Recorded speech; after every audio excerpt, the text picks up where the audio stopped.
Welcome back to Stuff About Tutorials. Today we are talking about how to block all cookies on Safari in iPhone. Why would you want to know how to block all cookies on Safari in iPhone?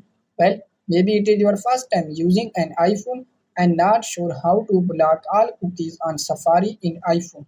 So today I am going to show you how to block all cookies on Safari in iPhone. Check video description and I will try to leave the written instructions.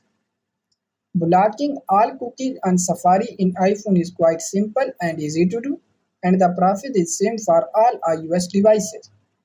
Let me show how you will block all cookies on Safari in iPhone.